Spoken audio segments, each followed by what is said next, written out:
I don't like when someone gets by just because they're famous and they have this big personality and everybody loves them.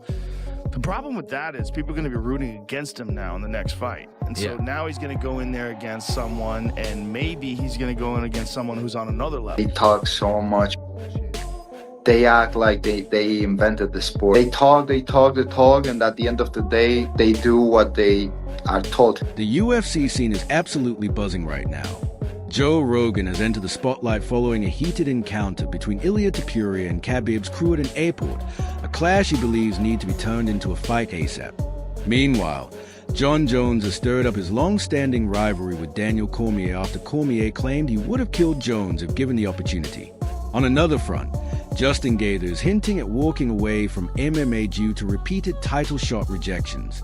And Paddy Pimblett is being openly dismissed by elite fighters who want nothing to do with him. Justin Gaethje doubles down. He says it's title or bust. You haven't mentioned the name Paddy, and I think I'd probably understand why. No, absolutely. Absolutely not. If that's Jon Jones has once again stirred the pot in his long-standing feud with Daniel Cormier, declaring himself as the biggest source of pain in Cormier's entire life. This came in response to a bold statement Cormier made during a UFC broadcast, where he said that if given a second chance, he would have gone to Jones's home and ended him. Reacting on social media, Jones wrote, "Even a blind man can see I'm living rent-free in Daniel's head. I didn't realize how deep his resentment still runs. Those beatdowns must have left more than just physical marks. They cut emotionally. I honestly think I'm the most painful chapter in that man's story." Naturally, Cormier wasn't going to let that slide without a response. So the beef between Daniel Cormier and Jon Jones will never end, it seems. You know what I mean? Daniel Cormier says he just is really not the smartest person. During a segment on the UFC 318 weigh-in show, Cormier was asked about where he would like to fight his enemy if he could, and the former two-division champ said he'd like to do it at his house because I kind of want the ability to end him. Jones, in a pair of deleted tweets, responded by saying, Cormier responded on his YouTube channel, firmly rejecting Jon Jones's claim. He pointed out just how out of line Jones's statement was, reminding viewers of the heartbreaking loss of his daughter in a car accident back in 2003. Cormier stated, "You can't claim to be the worst thing that's happened in someone's life when that person has lost a child. That's absolutely insane." He went on to say, "You're talking about being the biggest source of pain for someone who's lost a daughter or had a father murdered. And the worst part is, he knows all of that. That's what makes him such a different kind of person." Cormier emphasized that Jones knowingly says things that hit deep, despite being fully aware of the real tragedies people have faced. said I wanted to kill him at my house. Those acids must have left more than bruises. I feel like I'm the most painful thing that ever happened to that man's life. Emotional damage. Okay, lot to unpack there. I do a job. I can't omit that. No, actually, because of our history, people want my take on what's happening with Jon Jones more than anybody. But we can't fight, so it's like, why would I let you occupy space in my head? Only an insecure person would go, immediately, he's talking about me. "It's no secret what I've been through," Cormier said, referring to the tragic loss of his daughter Kaden and the murder of his father. But he didn't limit his response to just defending his personal pain. He also took a shot at Jon Jones's intellect. "He's really not that bright, and once again, he's proven it," Cormier stated bluntly. He highlighted how Jones has consistently failed drug tests, not only damaging his own reputation, but also robbing Cormier the chance for a clean and meaningful resolution. In earlier interviews, Cormier has shared how Jones's history with performance-enhancing drugs left him feeling like the rivalry never truly got closure. Although the two clashed twice in the octagon, with Jones winning both times, their second bout was later ruled a no contest after Jones tested positive for Turinabol. I didn't say his name. I'm only talking about what is the news now, and also how stupid he is. But that's Jon Jones that thinks about me. He's still trying to fight me. When I'm retired, they got a dude that wants to fight him and literally begging him to fight. And somebody tell Jon Jones, get off my page, man. It's evident that this chapter still lingers in Cormier's heart, not because he refuses to accept a loss, but because he believes the defeat wasn't earned cleanly. That belief only deepens the frustration, especially when Jones continues to use their rivalry as a way to publicly mock him. Several fighters and analysts have said that Jones may have gone too far this time, suggesting he caused more emotional damage than real-life tragedies, a comparison many see as deeply insensitive. In the eyes of many within the MMA world, this wasn't just typical trash talk, it was crossing a line. There's a difference between hyping a fight and disrespecting someone's personal grief.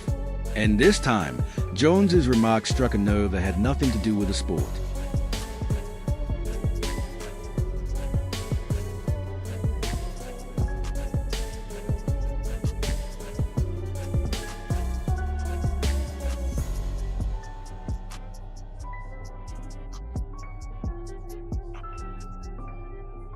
Still, Jon Jones has never shied away from crossing boundaries with his words.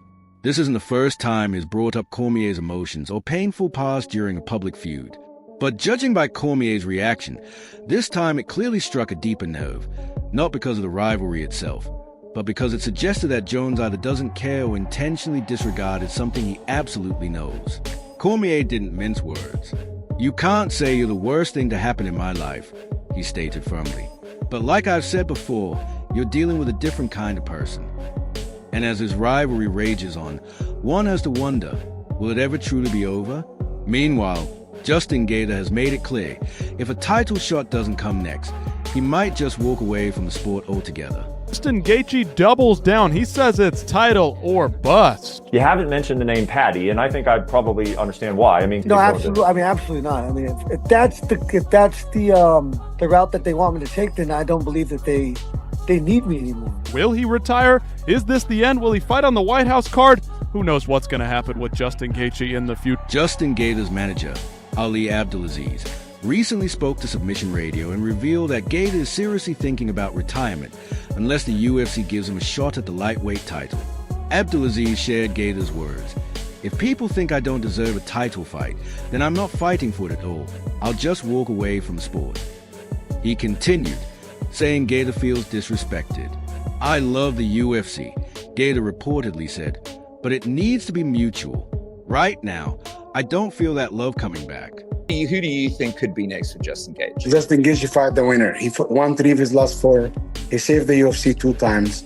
They needed him, and he's there. The guy did so much for the sport. And if anyone said he doesn't deserve it, and he said, "I'm not going to fight for the title. I'm just going to hang up my gloves." Really? So if he doesn't get a title shot, that could be it? We might not see Justin Gaethje again? Yeah, Jean is a very principled guy, and I never... Gaethje firmly believes he's earned his shot at the lightweight title. In 2023, he took down top-tier opponents, first defeating Rafael Fiziev, then scoring a highlight reel knockout over Dustin Poirier. That victory also earned him the symbolic BMF title, and at that point, most fans and analysts had him pegged as a clear next contender. But everything shifted after he faced Max Holloway. Holloway, stepping up from featherweight, shocked the MMA world by dominating Gaethje and finishing the fight with a devastating knockout in the final second. One that's already being called one of the most brutal in recent UFC history. Owe him a favor for him stepping in for UFC 300.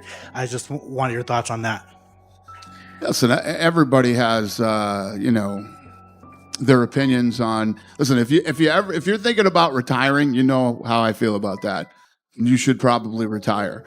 We love Justin Gaethje, and Justin Gaethje did step up, and he's been an exciting, fun fighter to have here in the UFC. But to say, hey, listen, unless you give me a title shot, I'm retiring. That's pretty wacky.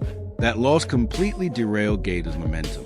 He vanished from the spotlight for nearly a year, only resurfacing this past March in a rematch against Rafael Fiziev. But that win didn't carry much weight. Fiziev stepped in on short notice, hadn't fought in over a year, and was coming off back-to-back losses. Taking out that version of Fiziev wasn't enough to push Gaethje back into title contention. Meanwhile, Charles Oliveira leapfrogged the division and is now booked to face Ilia Topuria for the lightweight championship at UFC 317. Gaethje feels left behind, but many argue the UFC made the right move. His 0-2 in undisputed title fights, having been submitted by both Khabib and Oliveira. His BMF victory over Poirier was exciting, but it didn't showcase championship-level dominance. And his brutal knockout loss to Holloway only added to doubts. Holloway, who moved up from a lower weight class, completely outclassed Gaethje in speed, power, and precision. Gator had no answers that night. For some, that finish looked like the kind of knockout that ends a fighter's career for good. Justin has been saying retirement or title shot. He talked about how the UFC begged him to fight Max. I think any smart fan at the time knew that whoever won that fight or lost that fight was going to get a title shot and then lose a title shot. Justin seems very bitter about the Max fight because he comes back, he beats Fiziev, he looks good doing it. But it's like, bro, Arman is going to fight Ilia. I've been very vocal about Arman having another fight before a title shot, but that's most likely what's going to happen. And the fact that... Now, Gator is trying to climb back into the title conversation, but the division has moved forward without him. Ilia Topuria is undefeated and riding a wave of momentum. Charles Oliveira already submitted Gator in their previous bout and is still performing at a high level. In contrast, Gator seems to be facing aging, more beatable opponents and hasn't built a solid streak of wins over elite competition since 2023. Fans still remember that incredible war with Poirier, but they also remember Gator being dropped, submitted, and even carried out of the cage in major moments. UFC commentator and former champ Michael Bisping also weighed in on the retirement talk. He said, "This might be a bold take, but even if Gator never becomes champion, let's say he has 5 more fights and never touches UFC gold, I still believe he'll end up in the Hall of Fame. The man has delivered unforgettable performances, unmatched excitement, and represents everything a true fighter should be." So, I mean, the statement, the direct quote was, once I know that I cannot win undisputed championship belt or fight for one, then I'm going to, I might as well hit the gloves. I do not believe I've reached that point. Whether I'm the champion or not in the next, who knows? I can't, it's so hard to put a time. If I ever go to sleep like I just went to sleep, I'm done. I'm not doing it 2 more times. I'll do that 1 more time if I have to. And honestly, that feels fair. Gator has always been known for his aggression, relentless pace, and his ability to deliver a war every time he steps into the octagon. But when it comes to title shots, excitement alone isn't enough. He's had his chances and simply couldn't seal the deal. Many believe the UFC has every right to explore other options. And if Gator isn't on board with that, stepping away from the sport might actually be a logical decision. But is this truly the end, or just an emotional warning shot? Meanwhile, Joe Rogan has weighed in on the growing tension between Ilia Topuria and Islam Makhachev after a heated run-in at the airport, which reportedly involved Topuria dropping a member of Khabib's entourage.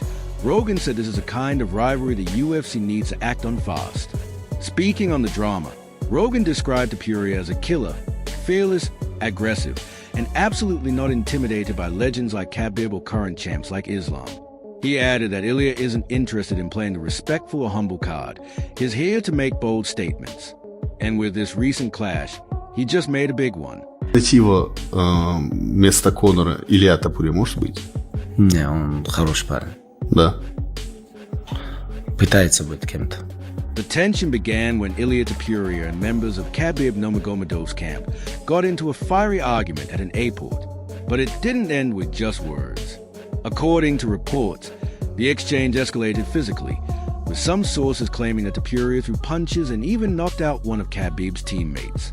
While neither side has released full video footage, multiple eyewitness accounts surfaced on social media, confirming that a serious altercation took place. Shortly after the incident, Khabib addressed the situation on Telegram, writing, "This man has no respect or honor. You don't throw punches at the airport. If you want to fight, do it in the cage." Though he didn't mention Topuria by name, the message was clearly directed at him. Topuria, however, didn't back down. He responded by posting a gym photo on social media with the caption, "I don't fight for respect. I fight because I can't stand fake legends." He made his intentions clear. He wants a shot at Islam Makhachev and sees no reason to wait behind contenders like Arman Tsarukyan or anyone else. Where they're at in their careers. So basically, okay, I still edge Khabib. This is what we, but Khabib 29-0, Ilia 17. If Ilia keeps this up for 2, 3, 4, 5 more fights, he leaves him in his dust. Agreed? Certainly agreed. Because the early UFC fights for Khabib were not against upper level echelon fighters, and from here on, Ilia Topuria is only going to be fighting upper echelon. And they will almost all be title fights. And they will by a lot. Yeah. Joe Rogan's reaction came swiftly after Khabib's public message. He emphasized that the UFC needs to move quickly because this is a kind of drama that sells out arenas. You can't script this, Rogan said. It's raw emotion, real tension, real stakes. Rogan praised Topuria as a real deal, noting that both Khabib and Islam Makhachev are fully aware of the threat he brings. The guy doesn't need to talk trash, Rogan added. But when he does, it's absolutely savage. Islam is not going to fight Ilia Topuria, and it's for one reason. Khabib himself said this is our problem with it. He has not proven. And when that proof comes, it can only go up or down. And if it goes down, we don't need a win over a guy that's down. So come in and prove it. It's a fair point. Islam would like to go to 170, and he would like to challenge for the championship of the world. So for anybody at 170 to say, I'm not going to face you because you have yet to prove yourself, you see where it becomes a problem. Rogan also reminded fans that Ilia Topuria brings serious knockout power in both hands and backs it up with unshakable confidence. He's already calling out the champion, Rogan said. And honestly, I think he's got a real shot. Reaction from other fighters have been mixed. Belal Muhammad tweeted, "That airport story is wild, but that's what happens when real ones cross paths." Dustin Poirier chimed in too, saying, "Topuria's fired up, but if he's coming for Islam, he better bring everything." Meanwhile, Sean O'Malley weighed in during a Twitch stream, calling Ilia a straight-up gangster, adding, "He's not here to be friends with anybody." My real goal always was Islam, but since he decided to run away, it has to be Charles. But with me coming up, he was like, I don't have to take this risk.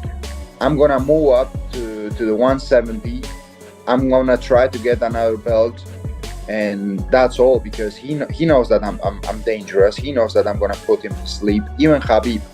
On the other side, Islam Makhachev hasn't directly responded, but did post a cryptic message on X, formerly Twitter. All talk outside the cage. Inside, different world. Khabib's cousin, Nurmagomedov, also shared his thoughts online, tweeting, "Ilia's not ready. He thinks he is, but Islam will teach him a lesson." Whether the UFC decides to fast-track Topuria into a title fight with Islam or give that opportunity to someone else is still up in the air. But what do you think? Drop your thoughts in the comments. How do you see the storyline unfolding? Meanwhile, Paddy Pimblett seems to be running out of options. The UFC lightweight is eyeing a return this October, possibly on the Abu Dhabi card. But two big names that fans expected him to face, Justin Gaethje and Dan Hooker, have already turned the fight down. Both rejected the matchup publicly, calling it either a waste of time or not worth the risk. If you see fighting any of them, the thing they need when they go inside the octagon, in the first contact, they want to feel that they dominate you, and they start to build their confidence since that. But if they feel in the first contact, in the first round, but that they can control you, that it's very competitive, their head goes down. All the competitive fights, they lose. Justin Gaethje was the first to firmly shut the door. In an interview with ESPN, he said, "Absolutely not. If that's the direction they want to push me in, then maybe the UFC doesn't really need me anymore." He explained that he's currently ranked number 3, has won 3 of his last 4 fights, and believes he should be next in line for the title. The champion was originally calling to fight me, and then he vacated. Now they bring someone else in and give a guy who's ranked low the shot. This was clearly a reference to Charles Oliveira getting the Topuria fight instead of him. Gaethje made it clear, if the UFC's plan is to throw him against lower-ranked opponents just to build hype for other fighters, he's not interested. If their matchmaking and algorithm are just using me until someone beats me, then I seriously need to reconsider what I'm doing here. Lightweight. Yeah. Like crazy. It's gonna shake up lightweight in a big way. It's I still get called a prospect, know what I mean? So once I beat Michael, that's gonna change. I'll be in the top 7 fighters in the world behind Islam Makhachev. I'll be asking for the top 4 fighter after that. Me versus Charles. Fuck Armin. He's a little helmet. Dan Hooker didn't go into as much detail, but his response was just as blunt.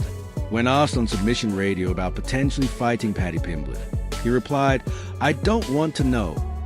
Then added, "I don't think he's that good, and I perform at my best when I'm up against someone who's actually elite." At the core, both Gaethje and Hooker are saying the same thing, just in different ways. A fight with Paddy Pimblett doesn't offer much upside. It's not just about rankings, it's about risk versus reward.